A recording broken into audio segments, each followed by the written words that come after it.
what I came up with here was basically these rock structures here, or rock drops. And I think we also had a rock chute here originally buried.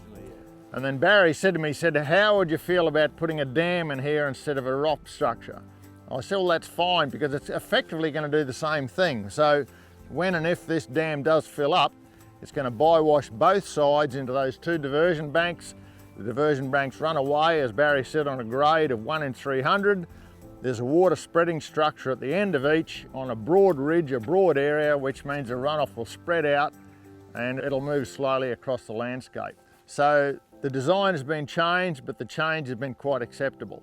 I really welcome landholders doing that, coming up with a few different ideas, because there's no one solution, there's no one answer, I should say, to any erosion problem.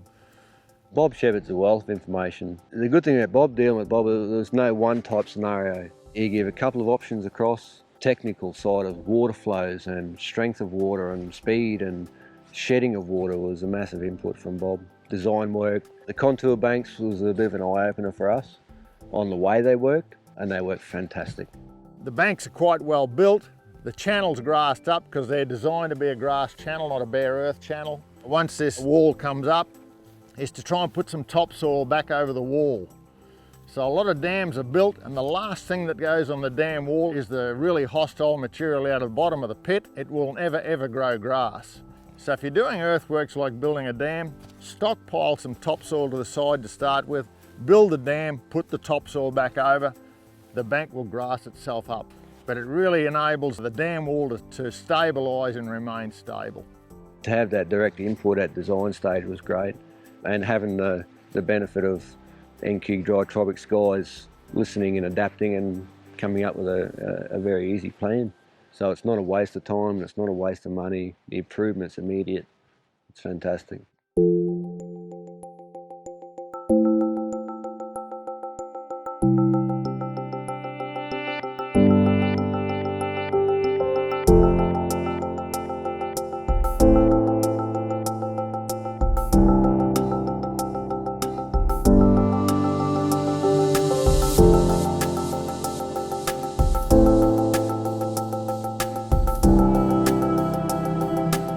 Because we've had such big rain events here, the water just sheds, and the speed of it just guts everything. What we did, put a contour bank, it's about 150 metre horseshoe ring around it, and it's on the contour, which is the 1 in 300 fall. So it only moves very, very slowly out to a shedding point at each side, and it's taken the load off, the pressure off the gully itself, and shed it out on the flat country both sides of it. To reshape it, to try and flatten it out so much, we pulled the topsoil back as far as we could, reshaped it, and then tried to lay whatever topsoil we had back into it, and then reseed. I'm pleasantly surprised at the response that's been gained in there from a very modest amount of topsoil. So it just shows you that topsoil is gold. So you don't need a lot of topsoil to get a response, and I mean, that's a great response in there. There's a lot of technical, very smart people, and such a resource to come from the NQ Dry Tropics to us. Otherwise we wouldn't know. We'd be just fongling around in the dark and doing what we do to see if it works. But having the resource there, we know it's going to work before we do it.